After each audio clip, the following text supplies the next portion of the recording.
Welcome back to kitchen diaries. ഇന്ന് ഞാൻ തയ്യാറാക്കുന്നത് മന്തിയുടെയും കപ്സയുടെയും മജ്ബൂസിൻ്റെ കൂടെയും സൈഡ് ഡിഷായി യൂസ് ചെയ്യാൻ പറ്റുന്ന ടൊമാറ്റോ സൽസയുടെ റെസിപ്പിയാണ്. ഇതിന് വളരെ കുറഞ്ഞ ഇൻഗ്രീഡിയൻസ് മാത്രമേ ആവശ്യമുള്ളൂ.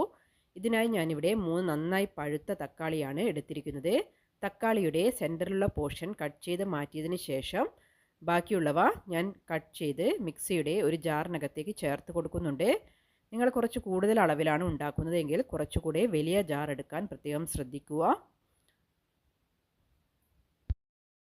വളരെ എളുപ്പത്തിൽ ഉണ്ടാക്കിയെടുക്കാൻ പറ്റുന്ന ഒരു റെസിപ്പി കൂടിയാണിത്. അപ്പോൾ തക്കാളിയുടെ കഷ്ണങ്ങളെല്ലാം കട്ട് ചെയ്ത് ഞാനിവിടെ മിക്സിയുടെ ജാറിനകത്തേക്ക് ചേർത്തിട്ടുണ്ട്. പിന്നീട് ഇതിനകത്തേക്ക് ഒരല്ലി വെളുത്തുള്ളിയാണ് ചേർത്ത് കൊടുക്കുന്നത്. വെളുത്തുള്ളിയുടെ അളവ് കൂടിപ്പോവാൻ പാടില്ല. പിന്നീട് അധികം എരിവില്ലാത്ത 2 പച്ചമുളകാണ് ഞാനിവിടെ ചേർത്തിരിക്കുന്നത്. എരിവുള്ള മുളകാണെങ്കിൽ ഒരു പച്ചമുളക് മാത്രമേ ചേർത്ത് കൊടുക്കാവൂ. അതിനുശേഷം 2 ടേബിൾ സ്പൂൺ അളവിൽ മല്ലിയില ചേർത്ത് കൊടുക്കുന്നുണ്ട്.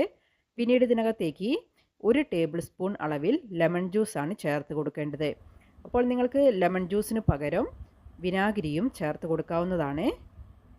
അപ്പോൾ ഇത്രയും ചേർത്തതിന് ശേഷം മിക്സിയുടെ ജാർ അടച്ചതിന് ശേഷം ഇതൊന്ന് ഗ്രൈൻഡ് ചെയ്തെടുക്കുന്നുണ്ട്.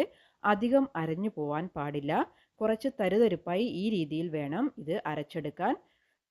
ഞാൻ ഇതിനകത്തേക്ക് ഉപ്പ് ഈ സമയത്താണ് ചേർത്ത് കൊടുക്കുന്നത്. നിങ്ങൾക്ക് ഗ്രൈൻഡ് ചെയ്യുന്ന സമയത്ത് തന്നെ ഉപ്പ് ചേർത്ത് കൊടുക്കാവുന്നതാണ്. ഇപ്പോൾ നമ്മുടെ വളരെ ടേസ്റ്റി ആയിട്ടുള്ള ടൊമാറ്റോ സൽസ ഇവിടെ തയ്യാറായിട്ടുണ്ട്. നിങ്ങളെല്ലാവരും ട്രൈ ചെയ്ത് നോക്കുക. ഇഷ്ടമായാൽ ലൈക്ക് ചെയ്യുക, ഷെയർ ചെയ്യുക, സബ്സ്ക്രൈബ് ചെയ്യുക. ഫീഡ്ബാക്ക്സ് കമൻസായി രേഖപ്പെടുത്തുക. Thank you.